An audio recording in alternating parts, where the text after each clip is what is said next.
Rachel Maddow's explosive Trump tax report defused by cheap delays. When in doubt, turn to The Simpsons. On Tuesday night, as hordes of anxious viewers around the world waited to see just what Rachel Maddow and her MSNBC producers had on you. As President Donald Trump's tax returns, one Simpsons quote kept popping up over and over in my social media feed.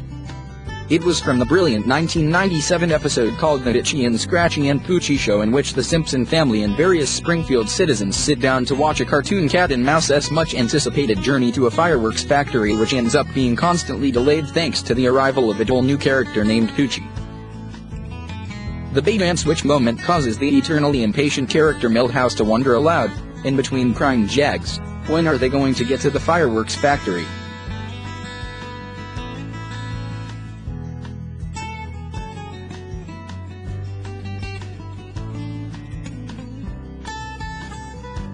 Watching The Rachel Maddow Show, just an hour and a half after her Twitter account promised a bombshell revelation, I couldn't help but sympathize with poor old Milhouse. When, exactly, was she going to get down to business? Instead of coming right out with any real revelations from Mr. Trump's 2005 tax return obtained thanks to widely respected tax journalist David K. Johnston MS. Maddow and her producers teased, toyed, and played their audience for a bunch of basic cable rubes. MS. Maddow began her show by breathlessly recounting the president's justifications for never releasing his taxes, before segueing into chronicling his many other flaws. Perhaps flaws is too small a word, from his history with Michael Flynn to his real estate dealings to his firing of prosecutor Preet Bharara to what seemed like an abridged transcript from an upcoming Ken Burns documentary on the administration.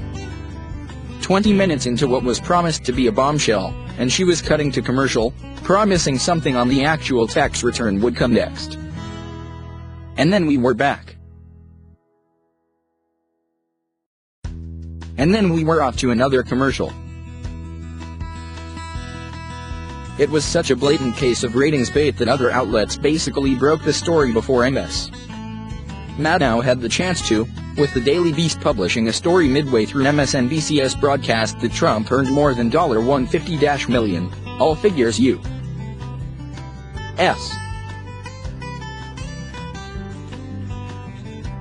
in 2005, but paid a rate of less than 4% of that in regular federal income tax, plus $31 million in what is known as an alternative minimum tax.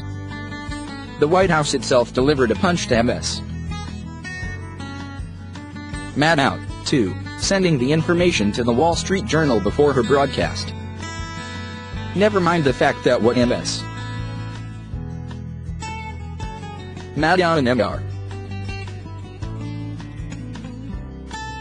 Johnston, and, the Daily Beast and the Wall Street Journal and the White House, disclosed was indeed substantial. In fact, anything regarding Mr.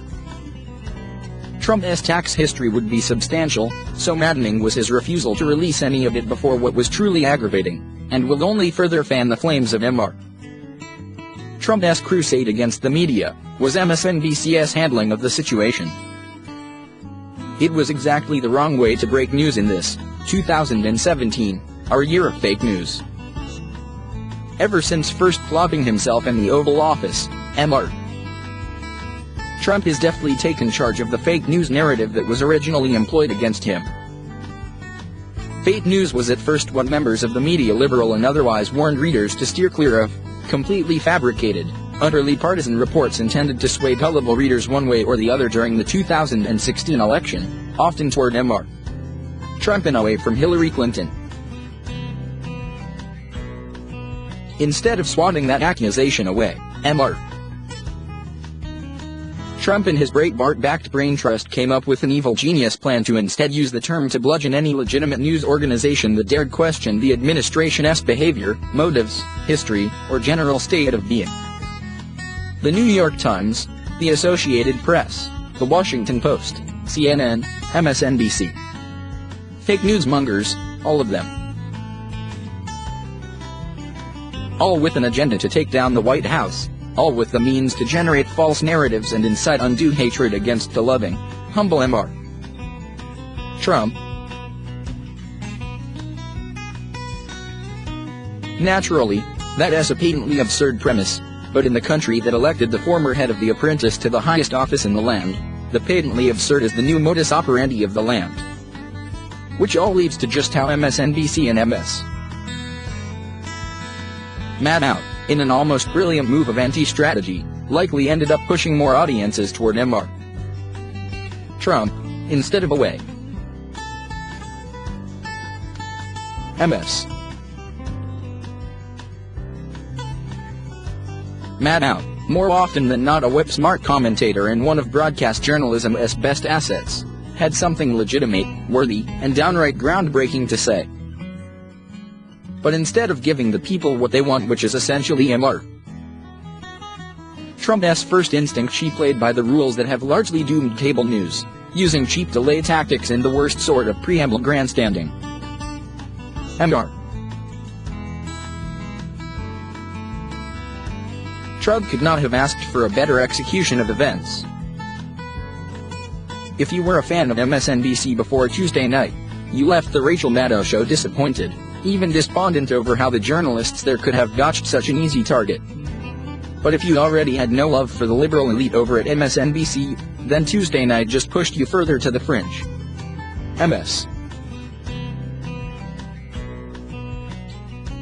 Maddow offered this thought close to the end of her show: if somebody was able to release this report, I think it is reasonable to expect there's more out there, and that we will see more of this come out. Entirely possible, yes. But let us just hope those potential, intrepid sources turn to someone other than MS Maddow and MSNBC. That trip to the fireworks factory isn't going to take itself, after all.